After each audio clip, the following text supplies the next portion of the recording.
धम मंगल मुकुट अहिंसा संयम तव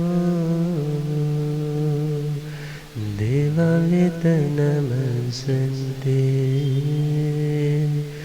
जस धमे सया मणो जी हाथ जोड़े गोरानो मेरी वंदना जी हाथ जोड़े गोरानो मेरी एक बार वंदना हजार बार वंदना एक बार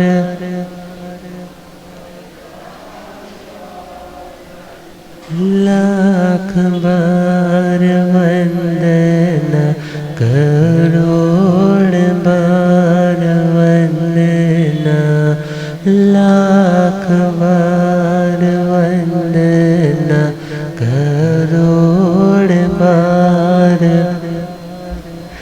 जी हाथ जोड़ गोरानो मेरी वंदना जी हाथ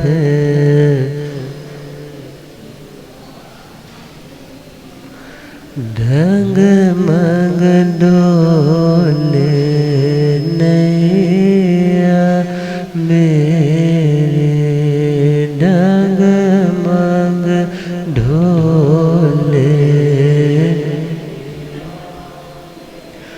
मुझको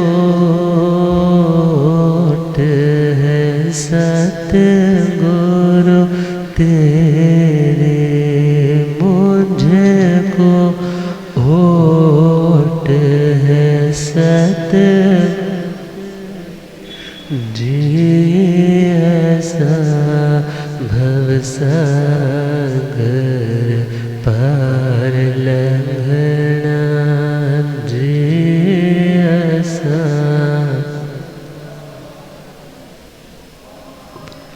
जी हाथ जोड़ गोरानो मेरी वंदना जी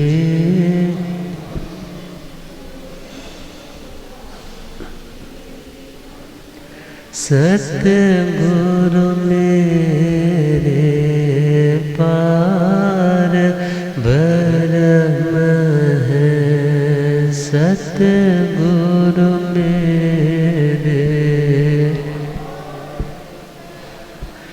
दिन रात जगदी जोत आगम है दिन रात जगदी जी तेरे द्वारे ते आणो नहीं हो संगना जी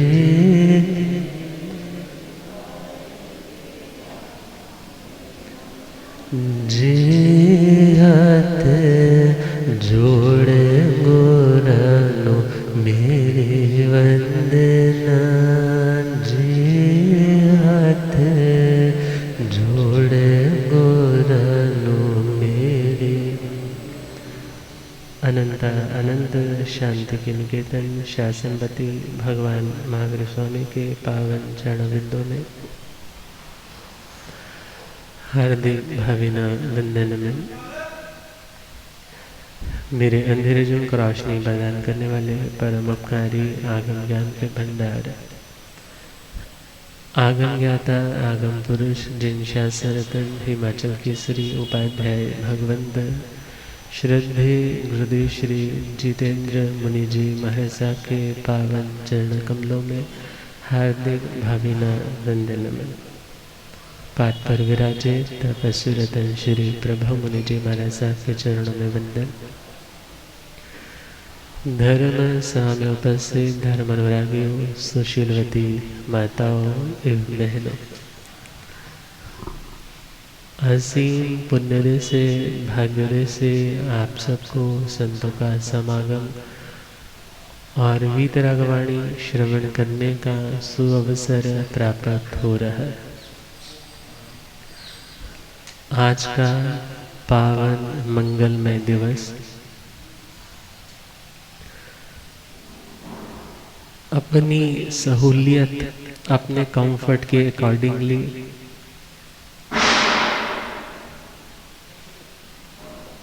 व्यक्ति अपने प्रोग्राम्स को शिफ्ट कर लेता है।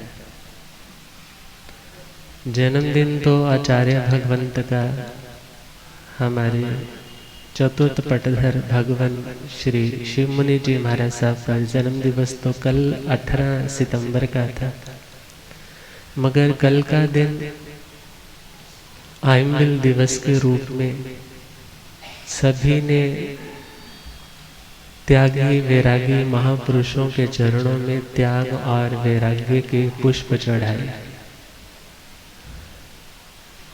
और आज दोनों महापुरुषों के गुणानुवाद करने के लिए, उनके जीवन के उन मधुर प्रसंगों को श्रवण करने के लिए कि किस तरह से दुनिया की दलदल में ही पैदा हुआ वह फूल कमल की भांति निर्लिप्त कैसे रह गया। दुनिया में जन्म आपका भी हुआ और संतों का भी वहीं पर हुआ। उत्पत्ति स्थान में या उस प्रोसेस में कोई अंतर नहीं, मगर वे दुनिया में रहते हुए भी दुनिया से निर्लिप्त रहते,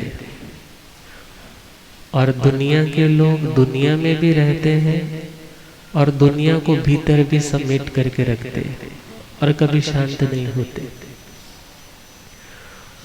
और शांति के उस महामार्ग पर जिस पर तीर्थंकरों ने कदम बढ़ाए, जिस पर चक्रवर्तियों ने अपनी समस्त रिद्धि का त्याग करके संन्यास जीवन अंगीकार किया, उसी महामार्ग के महायात्री प्रातः स्मरणीय जैन धर्म दिवाकर आचार्य सम्राट समता विभूति श्रद्धे श्री आत्माराम जी महाराज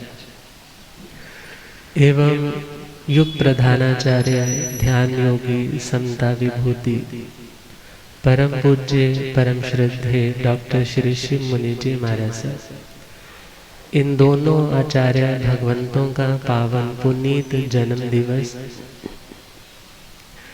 जन्म लेना प्रत्येक व्यक्ति का मंगलकारी नहीं कहा जा सकता। जिसके जन्म में दीक्षा आए उसी का जन्म सार्थक जन्म है।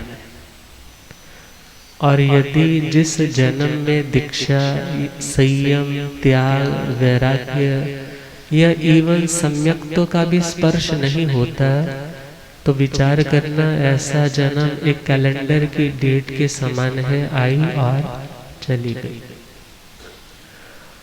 और आचार्य भगवंत परम पूज्य श्री आत्माराम जी महाराज, जो श्रमण संघ के प्रथम आचार्य थे, और उनका जन्म जैसे आपका हमारा जन्म हुआ, उनकी भी इसी प्रकार माता और पिता राहो नगरी नवा शहर के पास दोआबा पड़ जाता है। दो आब, दो नदियों के, दरियाओं के बीच की धरती। चोपड़ा परिवार है, मनसा रामजी चोपड़ा, और माता का नाम है सौभाग्यवती श्रीमती परमेश्वरी देवी चोपड़ा। परिवार धर्मनिष्ठ है, मगर बाय कास्ट जैन नहीं है। और याद रखना, जैन यह कास्ट बहुत पुरानी नहीं है। जैन एक विजन का नाम है, एक दृष्टिकोण का नाम है, एक विचारधारा का नाम है। जो राग और द्वेष के विजेता है उन्हें जिन कहा जाता है, और जिन के आदर्शों को मानने वाला, उनकी शिक्षाओं को फॉलो करने वाले को जैन बोला जाता है। जैसे शिव के भक्त को शैव बोला जाता है, वैसे जिन के उपासक को जैन बोला जाता है। घर में खुशियों का माहौल है कि घर में पुत्र रत्न की प्राप्ति। माँ को बहुत संतोष है कि मैं अपने सौभाग्य के साथ साथ अपनी पुण्यवाणी को सराहती हूँ कि मेरे घर में ऐसे बच्चे का जन्म हुआ कि जब से गर्भ में आया तब भी कोई तकलीफ नहीं, और जब उसको जन्म दिया है तो भी कोई ऐसी वेदना नहीं। पुण्यवान बच्चों के ये लक्षण रहते हैं। जब आते हैं, यदि माँ को कोई तकलीफ नहीं देते तो विचार करना कि उस आने वाले जीव का पुण्य ही कुछ उत्कृष्ट है। और जन्म के साथ साथ लालन पालन परवरिश का ध्यान रखा जा रहा है। मगर भविष्य के गर्भ में क्या छिपा कौन जान सकता है। जिस वृक्ष की छाया में बैठ करके प्रत्येक व्यक्ति निर्भय हो जाता है, जैसे वृक्ष की छाया में बैठ करके गर्मी से राहत, धूप से राहत, बरसात आ जाए तो भी कुछ और ना मिले तो व्यक्ति उस वृक्ष के नीचे आकर के बैठ जाता है। इसी प्रकार देखे माँ और वृक्ष दोनों एक जैसे, दोनों की जिंदगी अपने लिए नहीं बल्कि किन के लिए, बच्चों के लिए। कितना कुछ सहती है, जैसे वृक्ष सहता है, आंधी भी आती है वो भी सहता है, धूप पड़ती है वो भी सहता है, बरसात आए वो भी सहता है। और यदि फल मीठे मीठे चाहिए तो पत्थरों की वो ठोकरें भी सहता है, मगर फिर भी उसकी छाया में, उसकी मिठास में कभी अंतर नहीं आता। माँ बनना आसान काम नहीं है, माँ का उत्तरदायित्व निभाना भी आसान काम नहीं है। और वो माँ बड़ी ही निश्चलता के साथ अपनी ममता में छाया में उस बच्चे का संवर्धन कर रही है। मगर भविष्य में क्या छिपा, बेटा अभी 2 साल का ही है और माता अपने श्वास गिनते गिनते अंतिम श्वास को पूरा करके काल धर्म को प्राप्त हुई। उन लोगों से पूछिए जिनकी माँ नहीं है। घर में आज माँ है, मन करता है तो बोल लेते हैं, मन नहीं करता तो कई कई दिन बीत जाते हैं, बुलाते नहीं। मगर जिनके सर से माँ का साया जब उठ जाता है, वे जानते हैं कि माँ की कीमत क्या होती है। मगर वो तो बेचारा अभी अबोध बालक है, 2 साल का, उसको क्या पता कि माँ क्या चीज़ है। कोई और प्यार देगा, कोई और अपनापन देगा, शायद वो बच्चा भूल जाएगा। बड़े हो रहे, पिता का साया अभी सर पर है। अब पिता के ऊपर दोनों जिम्मेदारियां हैं, माँ की जिम्मेदारी भी और बाप की जिम्मेदारी भी। माँ की तरह उसे पूर्ण प्रेम का वर्षण भी देना, और जहाँ पर कहीं कोई कमी है तो वहाँ पर पिता की तरह कठोर बनकर के उसका सुधार भी करना। जीवन चल रहा है और वो बालक विद्या के अध्ययन में भी कुशाग्र बुद्धि है, खेल कूद में मन कुछ ज़्यादा रमता है, और समय के साथ साथ बढ़ते जा रहे हैं। अभी बहुत नहीं बड़े शारीरिक दृष्टि से, अभी 8 ही वर्ष के हैं। और जैसे ही 8 वर्षों के हुए, मानो ऐसी मौत की आंधी चली कि वह पिता का साया, पिता का उजाला जो उस बच्चे के अंधेरे पथ को रोशन कर रहा था, वह दीपक भी बुझ गया।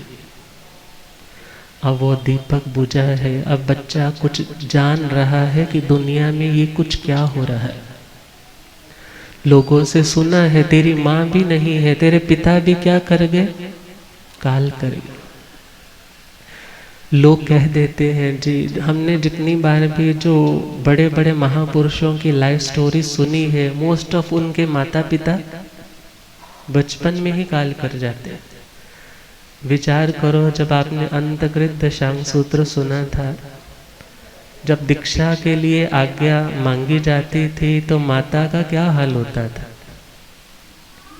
माँ ये सुनकर के बेहोश हो जाती थी कि मेरा बेटा क्या कह रहा है कि मैंने दीक्षा लेनी है। वो रोती थी, बिलखती थी, विलाप करती थी कि तू तो आंखों का तारा है, तू छोड़ करके चला जाएगा, मैं जिंदगी किसके सहारे से व्यतीत करूंगी। मगर विचार करो, मेघ कुमार की माता भी कहती थी कि बेटा जब तक मैं जिंदा हूं तब तक दीक्षा की बात ना करना, जब मैं काल कर जाऊं फिर तेरा जो मन करे सो कर लेना, हम रोकेंगे नहीं, हम होंगे ही नहीं तो रोकेगा कौन। मगर विचार करो, जितने महापुरुष होते हैं मोस्ट ऑफ उनकी लाइफ में ये वाला ऑब्स्टेकल तो पहले ही निकल जाता है। उनको वो ममता के बंधनों से रोकने वाला, टोकने वाला, अपने आगोश में समेट करके पुनः मोह की नींद में सुलाने वाला पहले ही रुखसत कर जाता है। और मानो इसको पॉजिटिव वे में ले कि उनके पास वैराग्य को परिपक्व करने के और निमित्त उपस्थित हो गए कि दुनिया में अपना कौन पता तो तभी चलता है ना, जब चार लोग आपके साथ बेरुखी से पेश आते हैं। जब तक तो पुण्यवाणी है, जब तक तो जेब में पैसे खटक रहे हैं, तब तक सभी लोग इनवाइट करेंगे, हर किसी के चेहरे पर स्माइल होगी आपको मिलने के बाद। मगर जब पता चलता है इसके पास कुछ नहीं रहा तो कोई पूछने के लिए, ये दुनिया का दस्तूर है। सभी हंसते हुए मिलते हैं जब तक चार पैसे हैं, न पूछेगा गरीबी में कोई कि आप कैसे हैं। मगर ऐसी गरीबी भी नहीं है उनके घर में, बाकी परिवार बहुत समृद्ध है, समृद्धि का, प्रॉस्पेरिटी का, कंफर्ट का कोई वहां पर पंजाबी में बोलो तो टोटा नहीं है, कोई कमी नहीं है किसी खाने पीने की। मगर व्यवहार में तो वो नीरसता दिखने लग ही जाती है जब माता पिता सिर पर नहीं और मात्र दादी है जो उन बच्चों की परवरिश का ध्यान रख रही है कि ये मेरे बेटे की निशानी है, इसकी माँ नहीं तो मैं माँ की तरह दुलार दूंगी, इसके पिता नहीं मैं पिता की तरह इसका ध्यान रखूंगी, हर काम उसका समय से पहले खाने का, पीने का, पढ़ने के लिए बस्ता तैयार करके रख देना कि मेरा बेटा पढ़ने जाएगा। समय के साथ साथ आगे बढ़ रहे और विचार करो, हमारी यह चारित्र नायक आचार्य श्री आत्माराम जी महाराज, कैसा जिंदगी का दौर होगा जब लोग भी देखते होंगे, लोगों के जो बातें हैं जब बच्चा सुनता होगा, लोग चार लोग जहां भी इकट्ठे होते हैं क्या बोलते हैं, इसके माता पिता दुनिया में नहीं, इसके माता पिता दुनिया में नहीं है, बस इसकी दादी इसकी परवरिश करती है।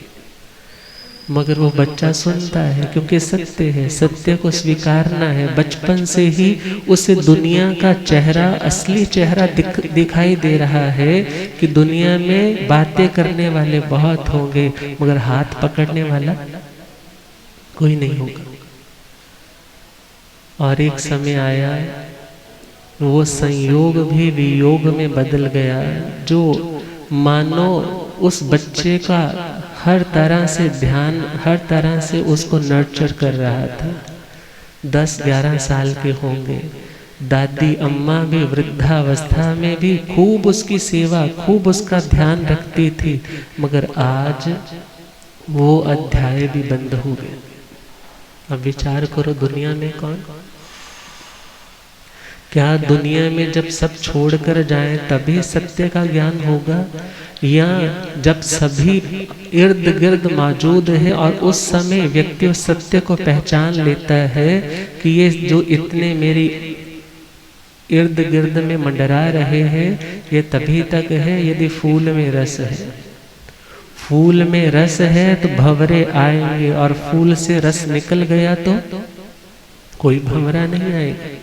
पुण्यवाणी है तो सभी लोग आपको घेरे रखेंगे, और पुण्य का वह रस सूखने लग पड़ा तो कोई भी आने वाला।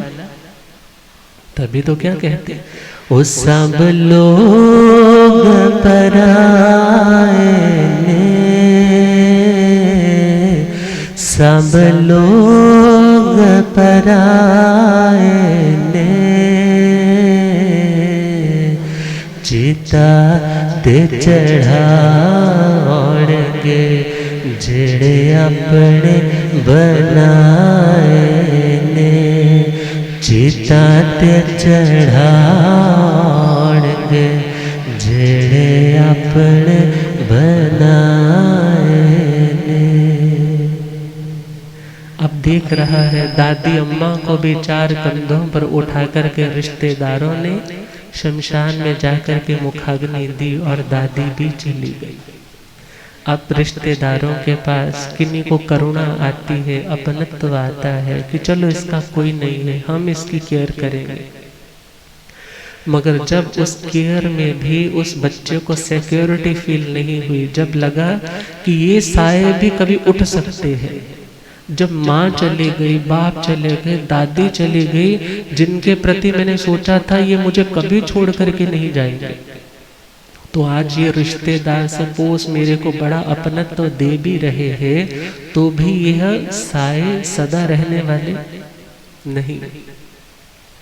मानो ऐसा वैराग्य का भाव जागृत हुआ, निमित्त बनता गया। और एक लुधियाना के श्रावक, वो तो अपने कार्य में मस्त है, वकालत कर रहे हैं, राम जसराय जैन जी। और इस बच्चे ने सोचा कि चलो मैं राहों से कहाँ चलता हूँ, लुधियाना की ओर बढ़ता। उस समय राहों भी अपने आप में एक समृद्ध शहर था, कोई छोटा सा गांव नहीं था। हर तरह की मंडियां वहां पर लगती थी, बड़े बड़े बाजार थे। मगर सोचा लुधियाना चलता हूँ, और लुधियाना में मिलना जैसे ही हुआ राम जसराय जी से, और उन्होंने देखा बच्चा अकेला घूम रहा है। पूछा बेटा कहाँ जा रहे हो? कहने लगा मेरा तो कोई नहीं है, आप बताइए आप कहाँ जा रहे हो? बोले मैं तो संतों के दर्शन करने जा रहा हूँ। किनके दर्शन? जैन संत हैं आचार्य श्री मोतीराम जी महाराज, पूज्य श्री शालिग्राम जी महाराज, वे संत विराज रहे हैं। मैं वहीं दर्शन करने जा रहा हूँ, तुम्हें चलना है तो साथ चलो। अब मानो उस बच्चे को, उस जन्मों के साधक को आज वो पता भी मिल गया, आज वो लोकेशन भी मिल गई, आज वो निमित्त भी मिल गया जहाँ उन्हें पहुँचना था। और जैसे ही उन्हें बोला कि मुझे साथ लेकर के चलो, मैं भी साथ चलूंगा, मैं भी वंदन करूंगा उन संतों को। उस बच्चे को साथ लेकर के पहुंच गए। श्रावक जी ने वंदना की, नमन किया, मंगल पाठ सुना, और बच्चे की ओर देखा। बेटा तूने कहाँ चलना है? बोल तेरे को कहाँ छोड़ दूं? बच्चे ने इधर उधर देखा, बोले मुझे कहीं नहीं जाना, मैं अभी यहीं पर रुकूंगा।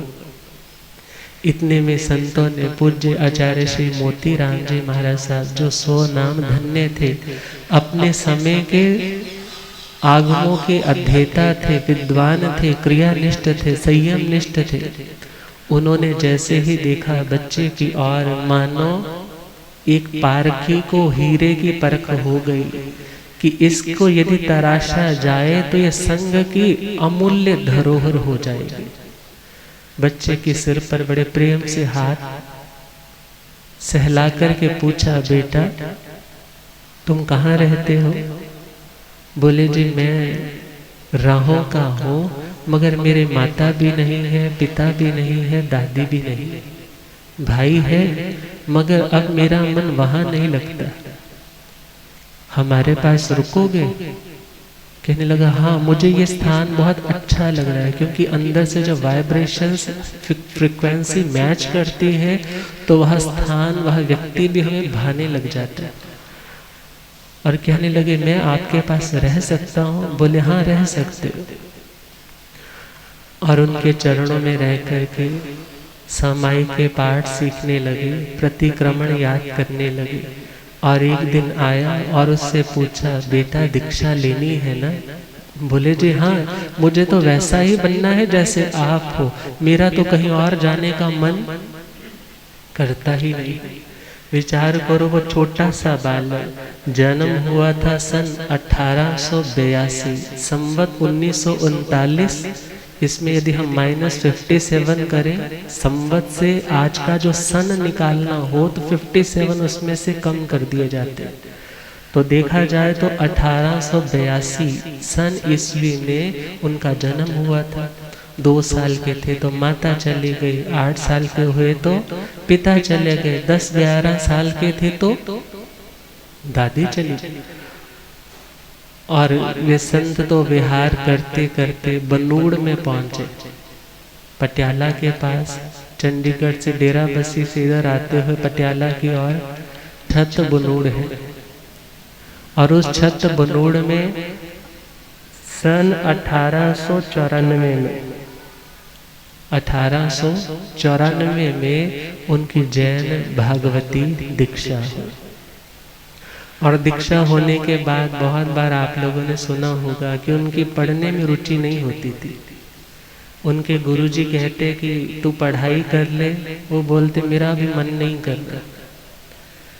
मगर ध्यान देना है, आज के युग में लर्निंग के अलग अलग मेथड्स हमें सुनने को मिलते हैं। कई बच्चे ऐसे हैं जो लिख लिख करके याद करते हैं, कई बच्चे ऐसे हैं जो सुन सुन करके याद करते हैं, कुछ बच्चे ऐसे हैं उन्हें पिक्टोरिकल किसी पिक्चर्स के साथ समझाया जाए तो वो बहुत जल्दी याद कर लेते हैं। इसमें बच्चे का कसूर नहीं है कि हमने जिस तरीके से पढ़ाई की मेरा बच्चा भी वैसे ही पढ़े। यदि हमने सपोज रट्टे लगा लगा के पढ़ाई की है तो जरूरी नहीं है कि आपका बच्चा वो रट रट करके याद करेगा। बहुत बार क्या होता है, मम्मी बोलती जाती है, बच्चा याद करता जाता है, कहता है मैं 10 बार पढ़ता हूँ मुझे याद नहीं होता, आप एक बार बोलते हो मुझे। और ये लर्निंग के अलग अलग मेथड्स हैं। और आचार्य भगवान का उस समय जो लर्निंग का कॉन्सेप्ट था उनको सुन करके याद होता था। कैसे याद होता?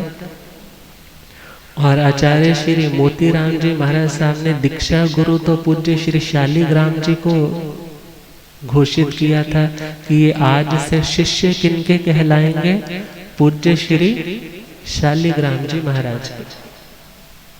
और शालिग्राम जी महाराज ने कहा कि भाई पढ़ाई लिखाई के लिए तो हमारे विद्वत रतन श्री मोतीराम जी महाराज ही हर भाषा के देखा जाए संस्कृत प्राकृत के ये धुरंधर विद्वान है। इन्हीं के श्री चरणों में रहकर के इसका जीवन सफल हो सके।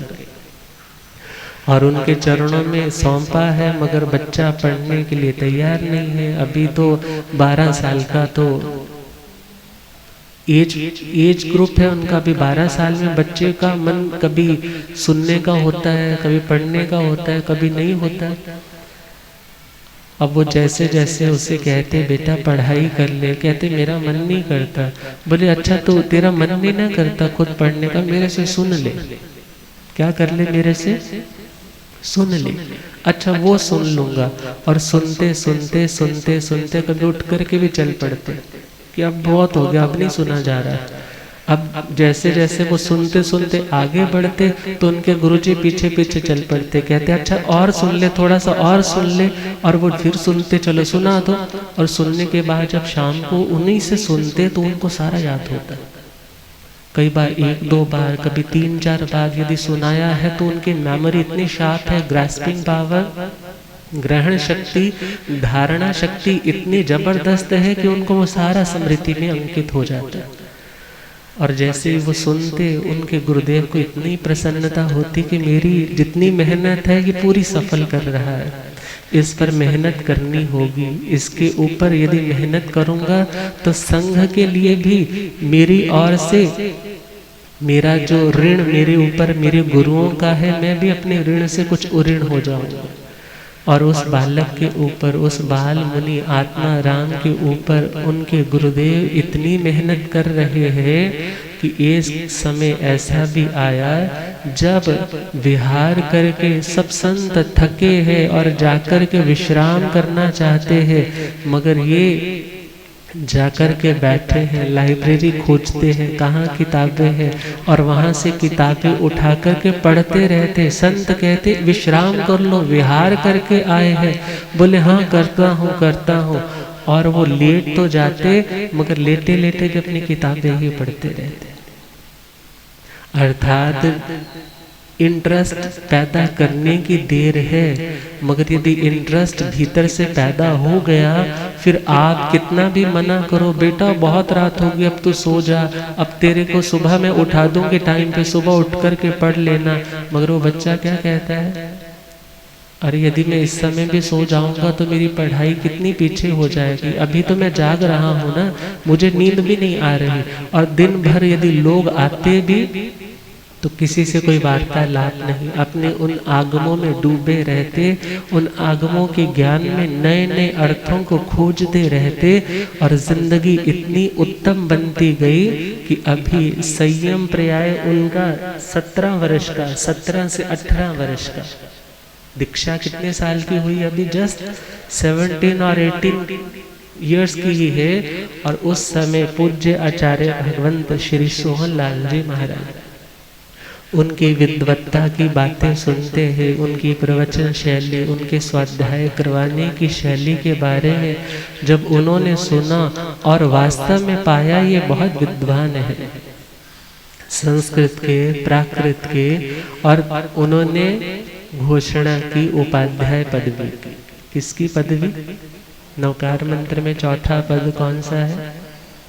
नमो उव झाया। मानो वो ग्रीन कलर सिंबल है किस चीज का? प्रॉस्पेरिटी का, समृद्धि का। जहाँ पर रूखापन है, जहाँ पर धर्म के प्रति मन नीरस सा रहता है, उन्हें इस तरह से समझाते हैं कि उनके भीतर का सम्यक तो भी फिर लहलहाने लग जाता है और उपाध्याय पद की वह शोभा बने। और श्री नंदी जी सूत्र के ऊपर उन्होंने तो उपाध्याय पद में रहते रहते ही टीका लिख दी थी। और नंदी जी 5 ज्ञानों के ऊपर बड़ा विस्तृत और बड़ा गहन विषय है, और उसके ऊपर उनका वह टीका व्याख्या पढ़ो तो पता चलता है कि उनकी कितनी मेहनत हो। और समय के साथ साथ साधना आगे बढ़ रही है। और एक समय ऐसा आया जब आचार्य परंपरा के लिए पंजाब परंपरा में आचार्य बनाना था, तो उस समय आचार्य पदवी के लिए नॉमिनेट पूज्य उपाध्याय श्री आत्माराम जी को ही करना है, विचार चल रहा है। और जब उन्हें आचार्य पदवी के लिए नामांकित किया कि योग्य है, ये मनस्वी है, तेजस्वी है, साधना में पूरी तरह से परिपक्व है, और इससे भी बड़ी बात है इतना ज्ञान होने के बाद भी अपने गुरुओं के साथ है, इतना ज्ञान होने के बाद भी अपने गुरुओं की सेवा में लगे हुए हैं पूज्य आचार्य श्री मोती राम जी महाराज। ये शिष्य थे पूज्य आचार्य श्री अमर सिंह जी महाराज। हमारी जो परंपरा है पंजाब परंपरा, सारी परंपरा किनकी परंपरा है? पूज्य आचार्य श्री अमर सिंह जी महाराज। और विचार कीजिए, यदि पंजाब के इस पूरे मंगल देश हो, जंगल देश हो, पंजाब हो, हरियाणा हो, यदि किन्हीं महापुरुषों का योगदान है आपके संस्कारों को बचाए रखने का, तो देखा जाए आचार्य श्री अमर सिंह जी महाराज, क्योंकि उन्हीं के शिष्यों का विचरण क्षेत्र रहा और उन्हीं के साथ आपके बुजुर्ग जुड़ करके रहे, और आपके बुजुर्ग जुड़ करके रहे तभी तो आपके घर आज तक शुद्ध है, धर्म के प्रति आपके भाव समृद्ध है। और यदि सपोज करो वे संत ना होते, गैप पड़ जाता, तो शायद आज कहाँ के कहाँ चले जाते। तो आचार्य श्री अमर सिंह जी के 12 शिष्यों में एक थे पूज्य आचार्य श्री मोती राम जी महाराज, उनके शिष्य थे पूज्य श्री गणपत राय जी महाराज, उनके शिष्य थे पूज्य श्री जयराम दास जी महाराज, उनके शिष्य थे पूज्य श्री शालीग्राम जी महाराज, और उनके शिष्य थे पूज्य आचार्य श्री आत्माराम जी महाराज। और अभी पंजाब परंपरा के आचार्य बने नहीं थे, उससे पूर्व वे जोधपुर की ओर भी जाकर के आए।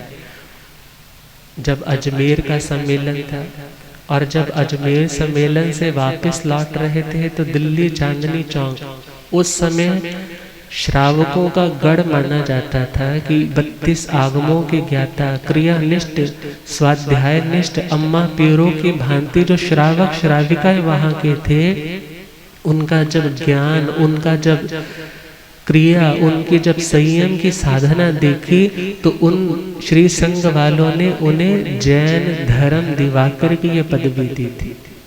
सन 1934 की बात है। और उसके बाद सियालकोट, अभी पाकिस्तान इत्यादि, ये भारत पाकिस्तान का कोई ऐसा विभाजन नहीं हुआ था, और सियालकोट अपने आप में जैनियों का एक बहुत समृद्ध नगर था।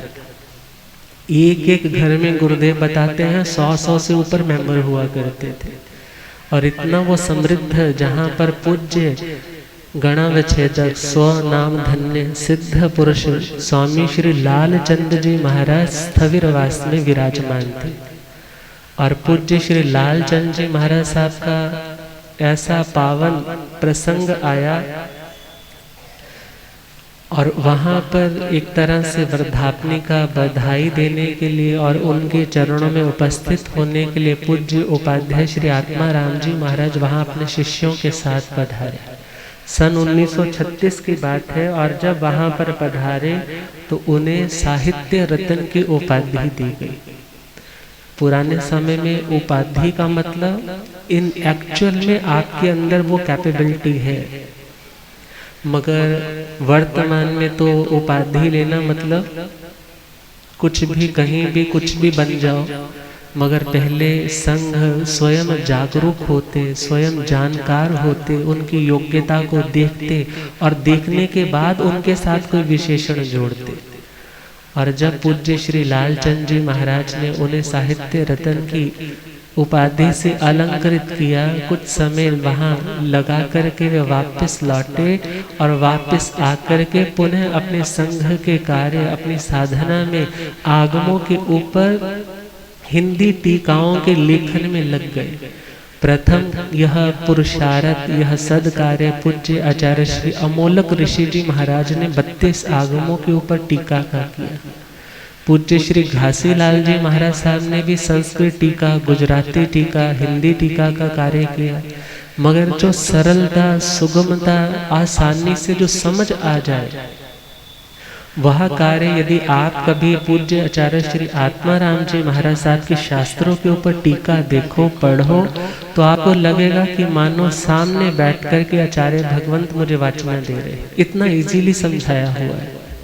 भले वह श्री उत्तराधन जी सूत्र के ऊपर टीका हो, भले दशमी कालिक जी सूत्र के ऊपर हो, उपासक दशांग जी के ऊपर हो, ज्ञाता धर्म कथांग जी के ऊपर हो, श्रीमठानंद जी सूत्र के ऊपर हो, श्री अंतकृत दशांग सूत्र के ऊपर हो, श्री नंदी जी सूत्र के ऊपर हो।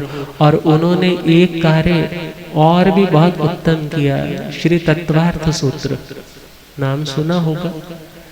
श्री तत्वार्थ सूत्र जो 5वीं 6ठी शताब्दी का माना जाता है, आचार्य श्री उमा स्वाति जी महाराज की 9 तत्वों के ऊपर ही विवेचन है देखा जाए तो, और बहुत ही एलैबोरेशन के साथ विवेचन है। मगर कहीं कहीं पर, क्योंकि यह अभी तक संशयास्पद रहा कि वो दिगंबर संत थे या श्वेतांबर संत थे, मगर उनकी जो कृति है वो सभी में सर्वमान्य है। और आगमों में 32 आगमों में कहाँ कहाँ पर उस ग्रंथ के साथ मेल खाता है, अर्थात हमारे आगमों से वो सूत्र किस तरह से सिद्ध होते हैं। यह कार्य बड़े लंबे समय से चल रहा था, कोई हाथ नहीं डाल रहा था, मगर पूज्य आचार्य श्री आत्माराम जी महाराज ने कुछ ही दिनों में, महीने नहीं, वर्ष नहीं, कुछ ही दिनों में। मानो एक रिसर्च बुक तैयार करनी थी, वो रिसर्च बुक कुछ ही दिनों में तैयार करती, तत्वार्थ सूत्र का जैन आगमों के साथ जो समन्वय है। और जब वह किताब बनारस में शायद पंडित श्री सुखलाल जी, जो प्रज्ञा चक्षु जैन विद्वान थे, उनके हाथों में पहुंची और बताया कि इसके ऊपर कार्य हुआ है, उनका मन बहुत गदगद हुआ कि हम जिस कार्य को इतने लंबे समय से करना चाह रहे थे, ये इतने विद्वान हैं, कुछ दिनों में ही ये कार्य संपूर्ण कर दिया। तो खैर, हम बात कर रहे थे पंजाब परंपरा के आचार्य बने। फिर पंजाब परंपरा के आचार्य बनने के बाद जब श्रमण संघ निर्माण की प्रक्रिया प्रारंभ होने लगी, क्या सोच करके कि अभी राजस्थान या एमपी या महाराष्ट्र या और आगे के जो क्षेत्र है, वहाँ के साधु साध्वी महाराज यहाँ पधार सके और यहाँ वाले साधु साध्वी जी महाराज इजीली वहाँ भी जा सके, धर्म की प्रभावना हो सके, ज्ञान का एक्सपोर्ट इंपोर्ट हो सके। तो इस भावना से सोचा कि हम सभी भगवान महावीर स्वामी की परंपरा के हैं, तो हमें ऐसा पुरुषार्थ करना चाहिए कि अभी तक तो सभी अपनी अपनी परंपराओं में बटे हैं, अपने अपने उनके आचार्य हैं, हम सभी मिल करके एक संघ का निर्माण करें। और उस समय जब संघ का कार्य बड़े बड़े महापुरुषों का जिसमें योगदान रहा, पूज्य जैन दिवाकर श्री चौचमल जी महाराज साहब हो, भले व पूज्य श्री सौभाग्यमल जी महाराज साहब हो, मर्धर केसरी श्री मिश्री मल जी महाराज साहब हो, जितने बड़े बड़े पुराने बुजुर्ग महापुरुष थे, और पंजाब के भी जो महापुरुष, जब सम्मेलन की बात हुई और वहाँ सम्मेलन पर सभी ने देखा कि आचार्य परंपरा सभी की अपनी अपनी चल रही है, कितना अच्छा हो कि एक आचार्य मनोनीत किया जाए, बनाया जाए। और उस समय सादड़ी में सम्मेलन था, राजस्थान सादड़ी में सम्मेलन था, और उस सादड़ी सम्मेलन में सन 1952 में आचार्य श्री आत्माराम जी महाराज उस सम्मेलन में शिरकत करने के लिए वहां नहीं पधारे, वे लुधियाना में ही विराजमान थे। और हम देखे, और जब वे लुधियाना में ही विराजमान थे, मगर वहाँ पर उनके ज्ञान की, उनके ध्यान की, उनकी क्रिया की, उनके संयम की चर्चाएं बड़े बड़े संतों के मुख से सुनने को मिलती। और सोचने लगे, इतने बड़े बड़े संघों के आचार्यों ने अपनी पदवियों का त्याग कर दिया है, उन्होंने भी पंजाब परंपरा के आचार्य ने भी अपना त्याग पत्र भेज दिया है, मगर अब हमें एक आचार्य बनाना है। एक आचार्य की घोषणा के लिए सभी ने देखा सबसे ज्यादा योग्य कौन है, पूज्य श्री आत्मा राम जी महाराज। और विचार करो, वो पदवी लेने के लिए वहां नहीं गए, मगर वो पदवी ढूंढते ढूंढते कहाँ पहुंच गए, उनके पास। कहते हैं ना, हीरा कभी अपने मुख से नहीं बोलता कि आई एम डायमंड, मेरी कीमत बताओ, बल्कि जो पारखी होता है उसकी कीमत स्वयं आंक लेता है। और फिर उन्हें श्रमण संघ का, इस चतुर्विध संघ का, सभी संप्रदाय जिसमें आकर के नदियों की भांति अपना समर्पण समुद्र में कर दिया, और उस विशाल संघ का नाम रखा गया श्री वर्धमान स्थानकवासी जैन श्रमण संघ। और उस श्रमण संघ के प्रथम पटधर कौन बने? आचार्य सम्राट जैन धर्म दिवाकर परम पूज्य श्री आत्मा राम जी। तो प्रेम से गुनगुनाएंगे, गुरु आत्म को मेरा हो वंदन, परमेश्वर व मनसा के नंदन। गुरु आत्म को मेरा हो वंदन, परमेश्वर व मनसा के नंदन। चोपड़ा वंश था, धर्म का संग था, चोपड़ा वंश था, धर्म का संग था।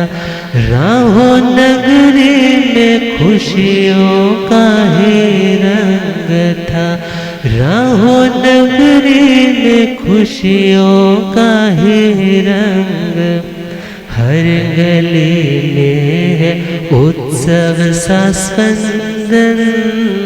परमेश्वरी व मनसा के नंदन, गुरु आत्म को मेरा हो वंदन। परमेश्वरी व मनसा के, समझ आ रहा है ना? तो प्रेम से गुनगुनाना है। गुरु आत्म को मेरा हो वंदन। परमेश्वरी व मनसा के नंदन, अभी खुशियों की रिमझिम फुहारे आई। अभी मानो पतझड़ को पीछे छुपा कर लाए। मानो पतझड़ को पीछे,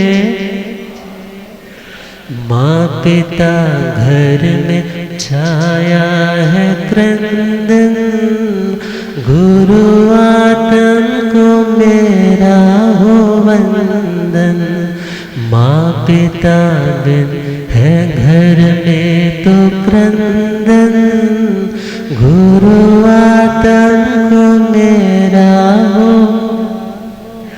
लाडले की है दादी को चिंता बड़ी। लाडले की है दादी को, मौत ने छीना साया विकट है घड़ी। मौत ने छीना साया आए लुधियाना मनसा के नंदन। गुरु आत्म को मेरा हो वंदन। आए लुधियाना मनसा के, गुरु आत्म को मेरा हो। गुरुवर मोतीराम जिनका ऊंचा था नाम। गुरुवर शालिग्राम जिनका ऊंचा था नाम। उनको पाकर लगे पालिए सारे धाम। उनको पाकर लगे पालिए सारे धाम। तोड़ देंगे दुखों के ये बंधन। गुरु आत्म को मेरा हो, तोड़ देंगे जन्मों के बंधन। गुरु आत्म को, मोतीराम गुरुवर से ज्ञान मिला। मोतीराम गुरुवर से गहरा स्वाध्याय और ऊंचा ध्यान मिला। गहरा स्वाध्याय और ऊंचा ध्यान किया। शास्त्रों पे टीका का ग्रंथन। गुरु आत्म को मेरा हो वंदन। किया शास्त्रों पे टीका का ग्रंथन। गुरु आत्म को उपाध्याय आचार्य पदवी मिली। उपाध्याय आचार्य जिन शासन की प्रभास बगिया खिली। जिन शासन की प्रभास आप महके वनों में जो चंदन। गुरु आत्म को मेरा हो वंदन। आप महके वनों में जो चंदन। गुरु आत्म को मेरा हो, गुरु आत्म को शत शत है वंदन, परम श्री है मनसा के नंदन। गुरु आत्म को शत शत है वंदन,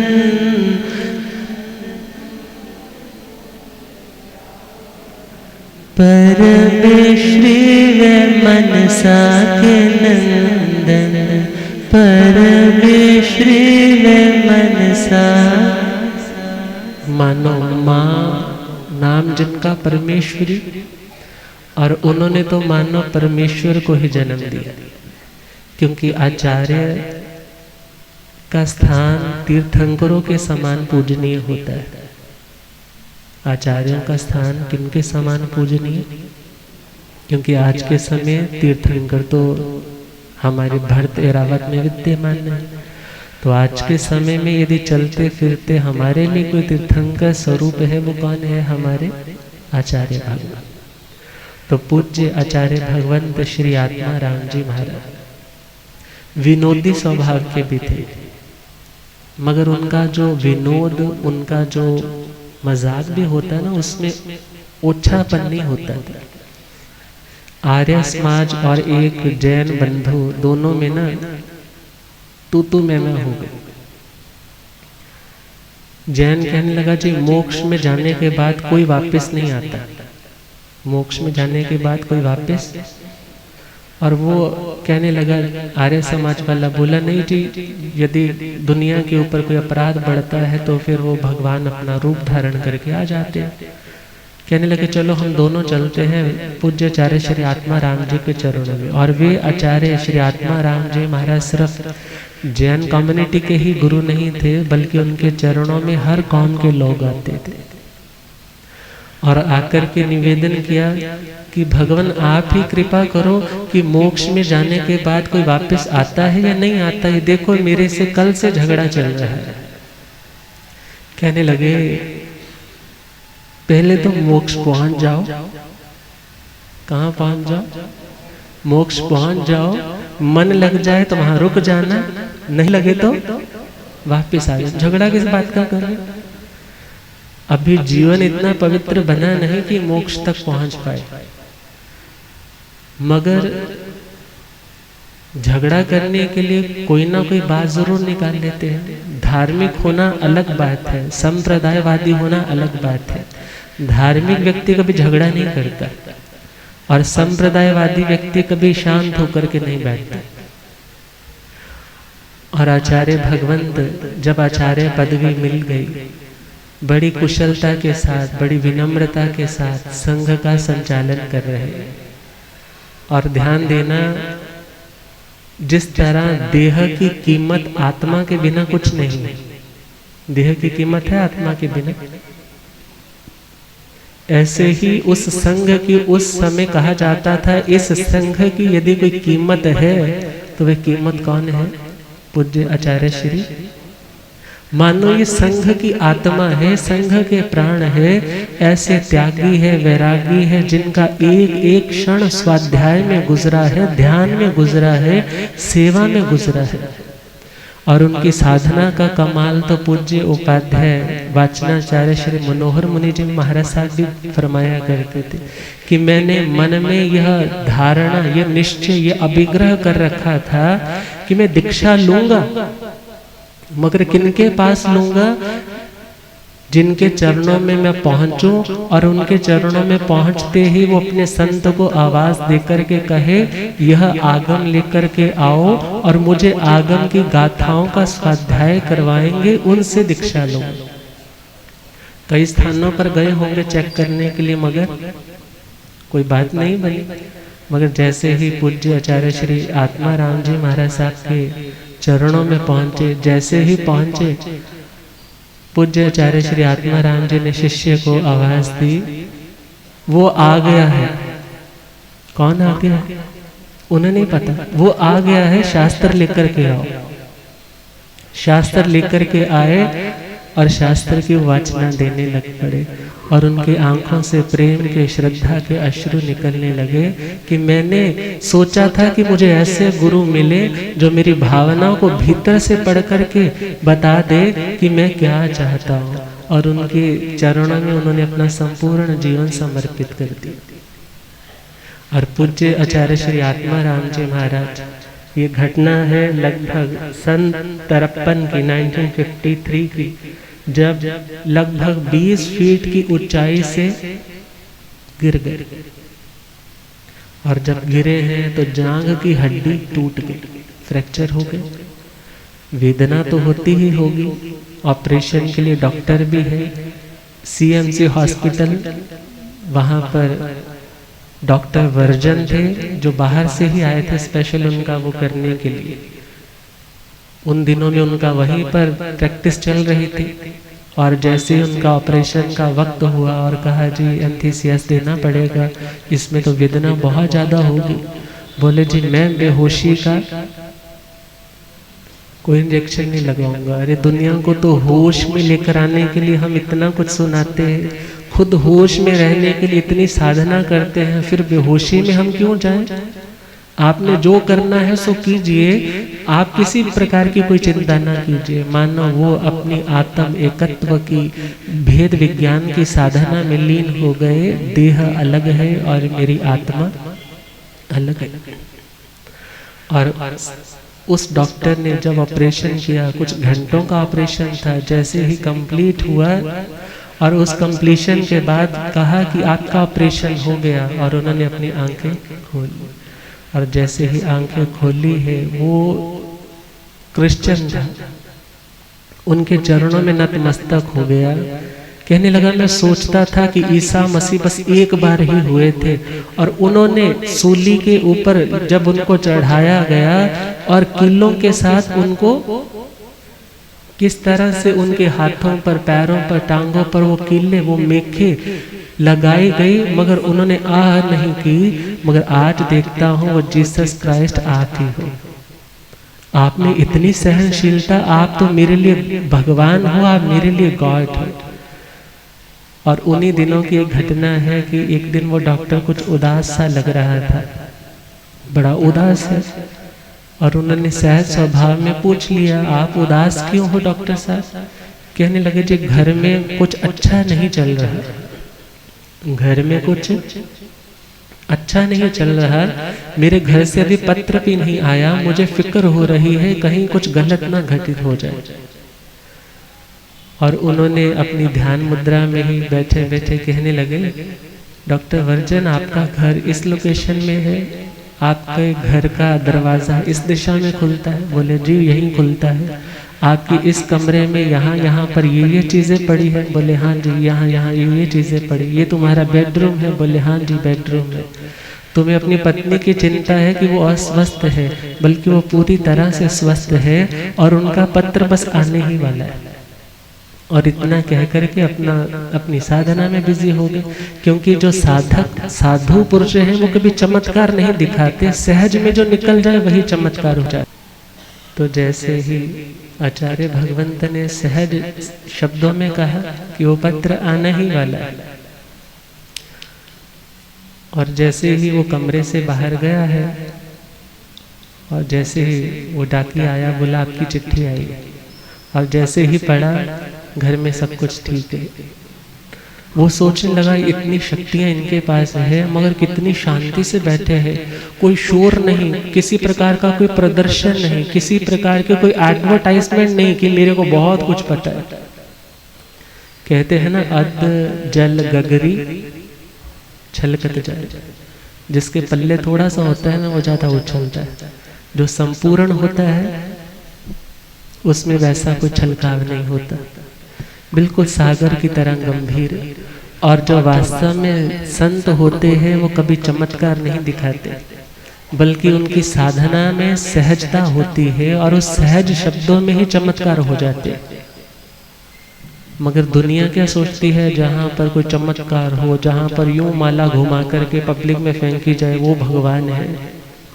मगर विचार करो, यदि भगवान है तो उसे ये करने की जरूरत ही क्या है? और जिसे वास्तव में कुछ मिला है वो कभी प्रदर्शन नहीं करता। वो आत्म दर्शन में लीन रहने वाली आत्मा। और पूज्य आचार्य श्री आत्मा राम जी महाराज और अंतिम समय में कहते हैं कि उनको कैंसर की भी शिकायत आ गई थी।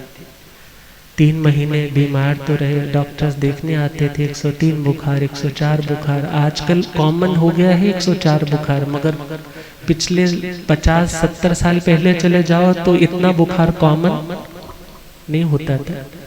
डॉक्टर आकर के देखने के लिए पूछते कौन बीमार है, किसको देखना है। सपोज कोई संत थोड़ा दूर खड़ा है, उन्हीं से पूछा कौन बीमार है, किसको देखना है, तो क्या देते, इन्हीं से पूछ लो, जिन्होंने बुलाया है इन्हीं में से कोई बीमार होगा, मेरे को तो कोई तकलीफ नहीं। अर्थात आत्मा में रमण करने वाले ही तो आत्मा राम। यदि देह में रमण करने वाले होते तो कहाँ आत्मा राम कहलाते। और ऐसे पूज्य आचार्य श्री आत्मा राम जी महाराज इस श्रमण परंपरा की अमूल्य धरोहर थी, अमूल्य कोहेनूर हीरे थे, जो हर एंगल से चमकने वाले, जिस ओर से भी देख लो आपको गुण ही गुण दिखाई देंगे। और ऐसे आचार्य भगवंत अपना अंतिम समय 30 जनवरी सन 1962 में 80 वर्ष की आयुष्य पूर्ण करके अंतिम समय में संलेखना समाधि मरण पंडित मरण पूर्व लुधियाना में ही देहावसान हुआ। और ऐसी पुण्य आत्मा, पवित्र आत्मा अपनी साधना में अग्रसर हो रही है, जहाँ भी है वो अपने मार्ग में और आगे बढ़ने वाली आत्मा, निकट भवी आत्मा, ऐसी पुण्य आत्मा, ऐसी साधना में संयम में आत्मा की उस संयम में जीवन की हार्दिक अनुमोदना। और उन्हीं के शिष्य परंपराओं में उनके प्रथम शिष्य जो सबसे बड़े शिष्य थे परम पूज्य श्री खजान चंद जी महाराज, ये रावलपिंडी के थे, ओसवाल वंश के थे, बहुत समृद्ध परिवार था। 20 वर्ष की चढ़ती 9 यौवन की अवस्था में इन्होंने दीक्षा अंगीकार की थी।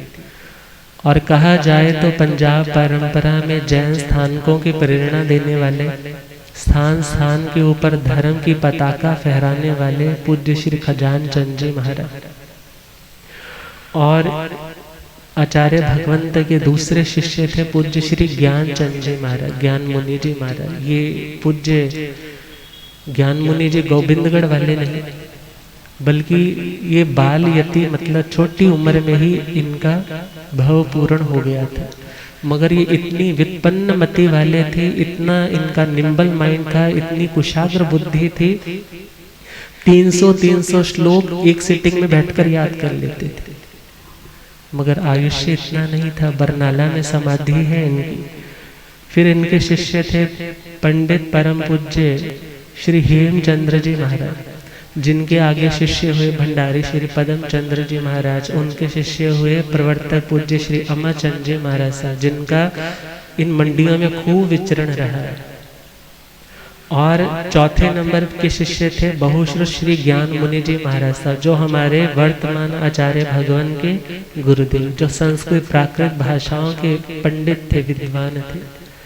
और फिर 5वें शिष्य श्री प्रकाश चंद जी महाराज, फिर 6ठे शिष्य भोले बाबा आतम कुल कमल दिवाकर श्री रतन मुनि जी महाराज। शायद ही कोई होगा जिन्होंने नाम या दर्शन ना किए हो, जिनका सारा जीवन परोपकार के लिए। अभी मंगल पाठ सुन रहा है, पूछा तू आज कैसे यहाँ पर आ गया?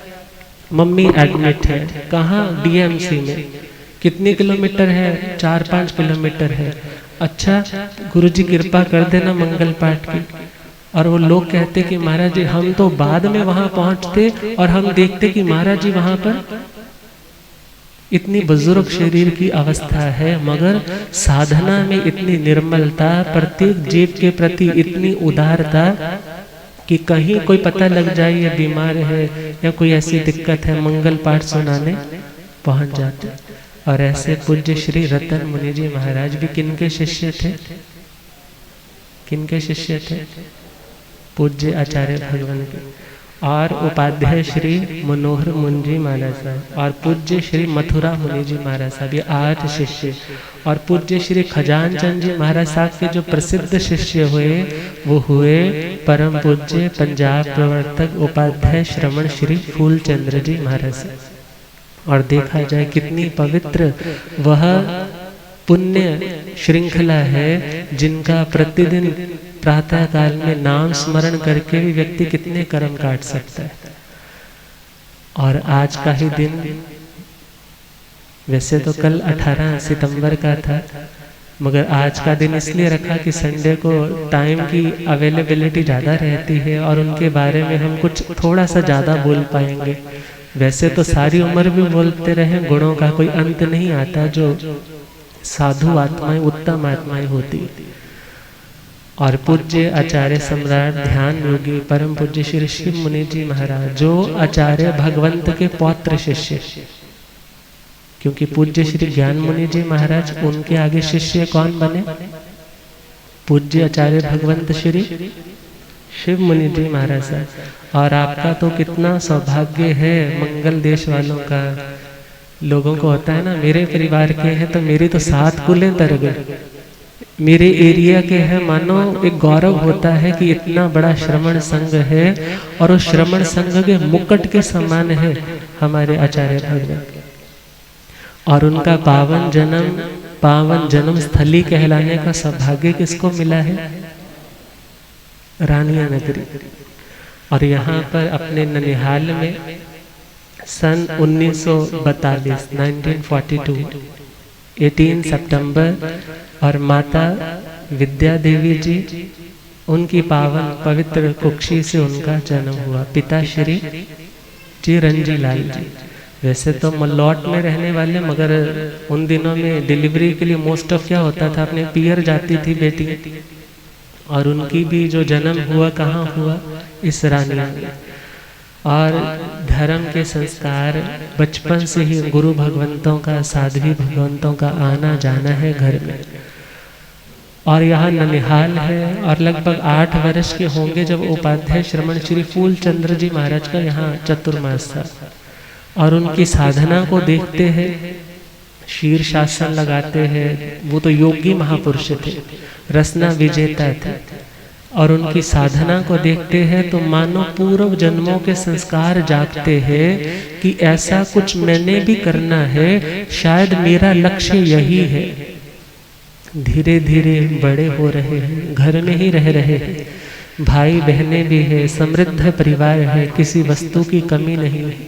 पढ़ाई के लिए पहले तो जलंधर डीएवी कॉलेज में भी गए, फिर वहाँ से पहले मेडिकल लेने का सोचा, मगर जैसे लगा इसमें तो क्या करना पड़ेगा, काट छाट भी करनी पड़ेगी, नहीं मुझे यह काम नहीं करना।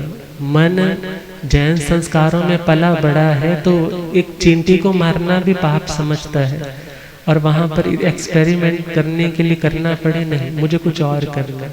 ग्रेजुएशन की, ग्रेजुएशन के बाद एमए इंग्लिश की, एमए दर्शन में की, फिर उसके बाद लगभग 51 दिनों का फॉरेन का ट्रिप था कॉलेज की ओर से, जिसमें टोरंटो, अमेरिका, इंग्लैंड इत्यादि 6 शायद कंट्रीज में विजिट करने का मौका था।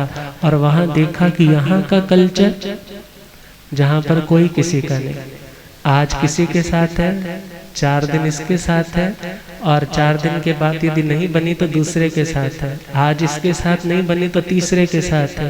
और ये भी कोई कल्चर है? ना खाना अच्छा है, ना पीना अच्छा है। हाँ, गगनचुंबी इमारतें बहुत ऊंची है, मगर साधना दया के भाव बहुत कमजोर है। सोचने लगे बाहर की प्रॉस्पेरिटी किसी काम की नहीं जब तक आध्यात्मिक स्पिरिचुअल प्रॉस्पेरिटी नहीं आती। और घर में आकर के अपने वैराग्य की बात कही कि मैं साधु बनना चाहता हूँ, मेरे को अब ये दुनिया की माया, दुनिया के जो सुख फॉरेन में कहा जाता है बहुत है, मैंने देखा, मगर उनमें कोई सार नहीं। और घर वालों से आज्ञा मांग रहे हैं, क्यों? क्योंकि ऑलरेडी उनकी जो भुआ की बेटी अबोहर वालों की, वो ऑलरेडी शिमला जी दीक्षित हो चुकी थी। और गुरुदेव फरमाया करते हैं, उनके भाई साहब ने उनसे बोला था कि तू दीक्षा ना ले, मैं तेरे लिए इतने रुपए तेरे अकाउंट में करवा दूंगा। 1 करोड़, 1 करोड़ रुपया उस टाइम का मैं तेरे अकाउंट में करवा देता हूँ, तो दीक्षा ना ले, तूने घर में रह करके अपनी साधना कर ले। मगर वो वैराग्य की धनी कहने लगी मुझे तो दीक्षा ही लेनी, और दीक्षा बड़े भावों से वैराग्य के साथ अंगीकार की। और उसके बाद जब मलोट में पूज्य श्री ज्ञान मुनि जी महाराज पधारे हुए थे और भावना जाग, लगभग 30 वर्ष की उम्र होगी आचार्य भगवान की, श्री शिव मुनि जी महाराज की, निवेदन किया कि मैं भी आपके श्री चरणों में रह करके आगमों का ज्ञान और अध्यात्म साधना प्राप्त करना चाहता। देखा वैरागी है, योग्य भाव है इनके, और घर वालों की सहमति बनने में समय तो लग रहा है, मगर जैसे जैसे उनके भावों की परिपक्वता देखी, मानो अब सारे परिवार वाले भी उनकी वैराग्य की ऊंचाई के आगे गौण हो गए और उनको यस करना पड़ा। और जब उनकी दीक्षा हुई, वो अकेले दीक्षित नहीं हुए, उनकी अपनी सगी बहन महासाध्वी श्री प्रमिला जी और उन निर्मल जी, और उन्हीं के साथ उनके ताया जी की बेटियां, नाम पता है, तप चक्रेश्वरी महासाध्वी श्री सुमित्रा जी महाराज, और तप चंद्रिका कहो, उग्र तपस्विनी कहो, इन दोनों महासाध्वियों के आगे जितने विशेषण दो सारे फीके हैं। इतनी इतनी दीर्घ तपस्याएं करती महासाध्वी श्री संतोष जी महाराज। इन 4 की शोभा यात्रा मलोट नगरी से जब निकली है तो कहते हैं मानो सोने के चांदी के सिक्के फेंके गए कि ये दुनिया की दौलत में कोई सार नहीं है, इसको तो त्यागने में ही आनंद है। और बड़े भावों से उन्होंने दीक्षा, जैन भागवती दीक्षा अंगीकार की। और वह पावन दिन था 17 मई सन 1972, 17 मई 1972, और मलोट में जैन भागवती दीक्षा। उसके बाद उन अपने गुरुओं के चरणों में विनय पूर्वक आगमों का अध्ययन कर रहे हैं, और आगमों का गहन अध्ययन करने के लिए उपाध्याय श्रमण श्री फूलचंद्र जी महाराज साहब के पावन चरणों में भी अध्ययन किया। और आगे लालसा और ज़्यादा प्यास है साधना की, मैं और आगे पाऊँ, और क्या क्या है आगमों में, और उन पर अन्वेषण करते करते भारतीय संस्कृति में मुक्ति की, मोक्ष की जो अवधारणा है उसके ऊपर उन्होंने अपनी थीसिस, अपनी रिसर्च तैयार की, और उसके ऊपर पीएचडी करने वाले साधुओं में पहले साधु थे। और उसके बाद उन्होंने डिलीट की ध्यान, एक दिव्य साधना जिस पर उनको डॉक्टरेट ऑफ लिटरेचर की उपाधि, मानद उपाधि मिली। मगर कहा जाता है भीतर के आनंद का जिनको हुआ जनून, उनको तगमों से नहीं मिलता कभी सकून। बाहर की उपाधियाएं भले कितनी मिल जाए, जिनके अंदर अब प्यास है कि मुझे साधना को प्राप्त करना है, मैंने जो आगमों में ज्ञान सीखा है उसे प्रैक्टिकली मुझे फील करना है कि वास्तव में वो शांति का मार्ग किस तरह का है। और आचार्य भगवान ने जहाँ अपने आगमों का अध्ययन पूर्ण किया और उसके बाद साधना में, ध्यान में विशेष रुचि उनकी होती चली गई, और उनकी ध्यान की और उनके प्रवचनों में भी आत्म उत्थान की बातों को सुनते सुनते चर्चाएं दूर दूर तक है कि बड़ा ओजस्वी प्रवचनकार है, तेजस्वी है, आभा मंडल बहुत उनका उन्नत है।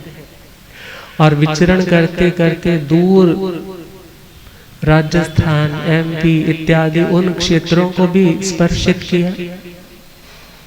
और जब उनकी साधना के बारे में, उनके वैराग्य के बारे में सुना, तो जब 1987 में पूना का सम्मेलन हुआ, साधु सम्मेलन हुआ, 13 मई को उन्हें युवाचार्य की पदवी से अलंकृत किया गया। आचार्य श्री आनंद ऋषि जी महाराज साहब ने उन्हें क्या बनाया? युवाचार्य। और युवाचार्य उन्हें बनाया, और उपाचार्य पूज्य शास्त्री श्री साहित्य मनीषी श्री देवेंद्र मुनि जी महाराज को बनाया। और समय के साथ साथ पूज्य श्री आचार्य श्री देवेंद्र मुनि जी महाराज अपनी साधना संपूर्ण करके आगे की ओर प्रस्थान कर गए। और 9 जून 1999 में अहमदनगर में इनके आचार्य पद की घोषणा हुई और 7 मई 2001 में दिल्ली में इनका चादर समारोह हुआ। और आचार्य भगवान सरल है। सपोज कभी संघ की व्यवस्थाओं में कभी किसी भी प्रकार की कोई ऊपर नीचे हो जाती है, किसी साधु साध्वी से कभी गलती हो जाए तो उसे समझाने के लिए कठोरता से भी कह देते, मगर कठोरता पूर्वक बोलने के बाद भी वो हृदय से बहुत कोमल है, बहुत इनोसेंट है। और अगली बार सपोज आप जाओगे ना तो उनको वो पुरानी बात याद भी नहीं होगी। बहुत बार लोगों को होता है कि कॉन्फ्रेंस में कई बार होता था कि हमने ऐसी गलती की है, आचार्य जी को अच्छा नहीं लगा और उन्होंने 4 लोगों में स्पष्ट रूप से हमें ये चीज बोल दी कि तुम ये गलत कर रहे हो। और आचार्य जी कभी लाग लपेट करने वाले नहीं, जो है सीधा ठा मुंह के ऊपर, मगर वो दिल को भी पवित्र रखने वाले सरल हृदय है, बच्चों की तरह कोमल हृदय है। यदि एक बार कठोरता से कहा भी है ना तो अगली बार जाओगे तो फिर वही कोमलता पूर्वक उनका व्यवहार है। ये नहीं है गांठ लगा करके रखी है उन्होंने अपने दिल में, बल्कि वो साधना में ध्यान में घंटों घंटों खड़े भी रहते हैं, साधना में बैठे रहते हैं, आत्म ध्यान में, आत्म चिंतन में, आत्म मनन में, और सभी को यही प्रेरणा देते हैं कि यदि तुम्हारा ध्यान पवित्र नहीं हुआ तो तुम्हारा जीवन पवित्र कैसे होगा। और याद रखना आचार्य भगवंत उस ध्यान का पोषण करने वाला है ज्ञान, और स्वाध्याय की भी प्रेरणा देते हैं कि तुम स्वाध्याय करोगे तो तुम्हारा ध्यान पवित्र होगा, क्योंकि ज्ञान पवित्र होगा तो ध्यान पवित्र होगा, और ध्यान पवित्र होगा तो तुम्हारा चारित्र भी पवित्र होगा। और आचार्य भगवान जो 30 वर्षों से ऊपर का समय हो गया है आचार्य भगवान को निरंतर एकांतर वर्षित व्रतों का करते हुए, और इतनी लंबी अवस्था, और विचार करो 1942 का जन्म है तो आज हम यदि 18 सितंबर फील करें तो आज कितने साल हो गए, 79 इयर्स।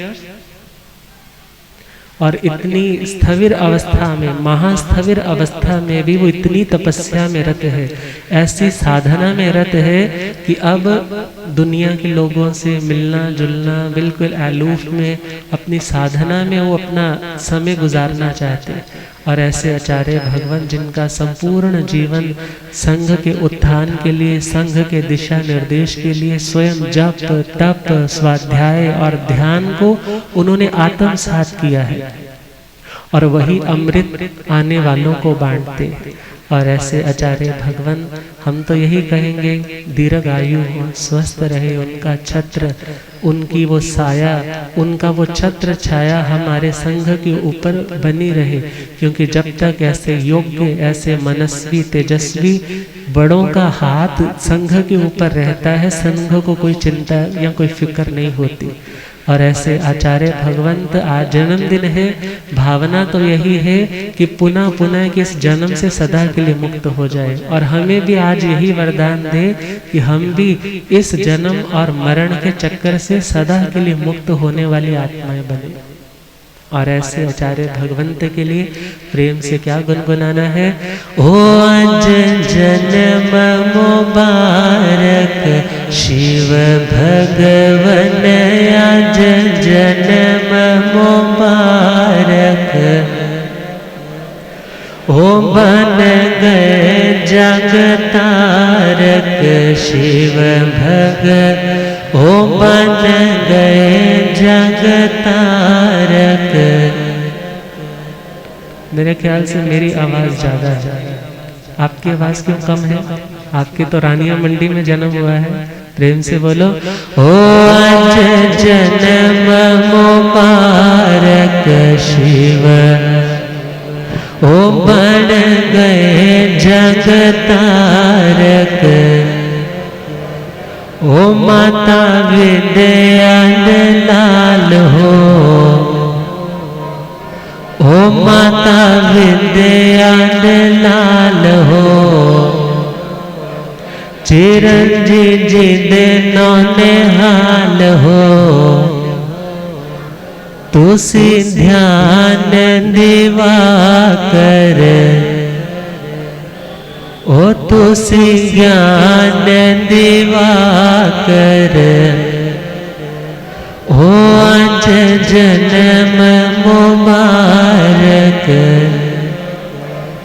बन गए जगतारक।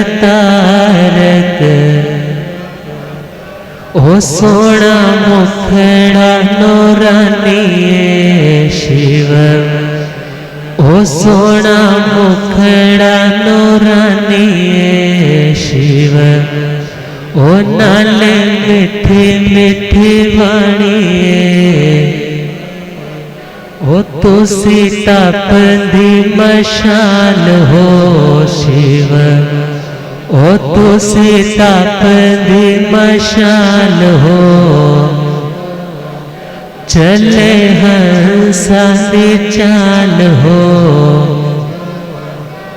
ओ चले हंसा दी चाल हो शिव। रोम रोम तो बधाइया, ओ रोम रोम तो बधाइया शिव। त्रिभास ने गाया शिव, ओ सब मिल के ने गाया। आज जन्म मुबारक बन गए जगतारक, बन गए जगतारक। तुसी आत्म विजेता, तुसी संग दे नेता। ओ बन गए जगतारक, आज जन्म मुबारक। ओ बन गए जगतारक, ओ आज जन्म मुबारक। और ऐसे आचार्य भगवंत कहीं भी विराजमान है, क्योंकि कहा जाता है सूर्य तो कितने योजन दूर है, मगर जब उदित होता है तो इतनी दूर जो कुमलाए हुए कमल हैं वो भी विकसित हो जाते हैं। और ऐसे हमारे आचार्य भगवंत भले सूरज से भी कुछ थोड़ा आगे विराज रहे हैं, मगर उनका ज्ञान, उनका ध्यान, उनकी तप, उनकी साधना सभी को आलोकित करने वाली, सभी के मुरझाए साधना के कमलों को विकसित करने वाली है। ऐसे आचार्य भगवान अपनी साधना में और आगे बढ़े और हमारी साधना में सहयोगी बने। ऐसे पावन पुनीत उनके चरणों में श्रद्धा की भावना। और सौभाग्य है हमारा कि जब दीक्षा का प्रसंग था चंडीगढ़ में 2007 का दिन था, 29 अप्रैल का वो दिन था जब आचार्य भगवान स्वयं दीक्षा का पाठ पढ़ाने वहाँ पधारे थे। और ऐसे आचार्य भगवान जिनके हृदय में गुरुदेव के प्रति इतनी आदर और सम्मान की भावना है, जब उनके अपने कानों से उनके श्रीमुख से सुनते हैं तो हृदय गदगद हो जाता है। पंचकुला की बात है, शाम का समय था और गुरुजी सुनाने लगे देवताओं की जो अवस्थाएं हैं, उनका आयुष्य का इत्यादि। जब एक लंबा चौड़ा विवरण मानो एक कंप्यूटर की तरह गुरुदेव तो सारा फीड है, सारा सुना रहे थे। कहने लगे आपको इतना कंठस्थ है, आप कितने ध्यान की आपकी एकाग्रता है। और जैसे ही अगला दिन सुबह सुबह प्रवचन का आया और उपाधि दी आगम पुरुष। क्या उपाधि दी? आप तो जीवंत आगम हो, चलते फिरते आगम मंदिर हो। और प्रवचन के बाद गुरुदेव का जयकारा भी लगा दिया, एक आचार्य उपाध्याय का जयकारा। सुनने में तो लगता है, मगर हमारे आचार्य भगवान बहुत गुणग्राही है। जिसमें थोड़ा सा भी गुण मिल जाए उसको इतना बढ़ाते हैं कि उसकी भीतर की जो भावना गुणों के प्रति है, गुणों के प्रति आदर है, उसकी भीतर भी वो प्रसन्नता आए और सामने वाले को भी प्रेरणा मिले कि गुण का आदर कैसा होना चाहिए। और इंदौर साधु सम्मेलन की बात है, जब प्रतिदिन कोई ना कोई डिस्कशन चलती और आचार्य भगवान ने देखा कि कोई साधु साध्वी अभी अपने एक आगमीय तरीके से, शास्त्रीय तरीके से कुछ बता नहीं रहा। प्रसंग था बाल दीक्षा का कि बच्चों की दीक्षा के प्रसंग शास्त्रों में कहाँ आते हैं। 8-9 वर्ष की उम्र में दीक्षा शास्त्रों की दृष्टि से मान्य है। और भी कुछ प्रसंग थे। तो सम्मेलन के उस फर्स्ट 2 सेशन के बाद गुरुदेव को कहने लगे, उपाध्याय जी कल को आपको इसके ऊपर विवेचन देना है किस किस आगम में। और जैसे ही अगला दिन था और गुरुदेव ने ज्यों सुनाना प्रारंभ किया, इस चूरणी में इतना है, इस पेज पर इतना है, इस शास्त्र में यहाँ ये वर्णन है, वहाँ पर ये वर्णन है। और वहाँ पर आने वाले समस्त साधु साध्वी समुदाय भी चकित रह गए, क्या पंजाब में भी इतने ज्ञानी साधु होते। क्योंकि उन्हें क्या लगता था कि पंजाब में तो साधु साध्वी नाम मात्र के होंगे। और शाम के समय आचार्य भगवान कहने लगे, जब सम्मेलन की समापन था, कहने लगे आप मेरे संघ के सच्चे उपाध्याय हैं। मैं साथ ही था, वंदना करने के लिए गए थे। और कहने लगे आपका आगम ज्ञान, आपकी विनम्रता वास्तव में सराहनीय है। और देखा जाए वो संघ व पावन संघ, श्रमण संघ जो उदार संघ है, जहाँ कट्टरता नहीं, जहाँ संप्रदायवादिता नहीं, जहाँ पर तप जप स्वाध्याय की प्रेरणा यथा योग्य यथाशक्ति जो जितना कर सकता है, उत्कृष्ट से उत्कृष्ट, मध्यम से मध्यम वाले जो कर सकते हैं उन्हें करने के लिए भगवान की ओर से तो हमेशा प्रोत्साहन है कि तुम ज़्यादा से ज़्यादा करो। और ऐसे ये फुलवारी, और इस फुलवारी के जो माली हमारे आचार्य भगवंत हमेशा स्वस्थ रहे और उनकी छत्र छाया सब पर बनी रहे। अतः पुनः पुनः भावांजलि। ओम शांति।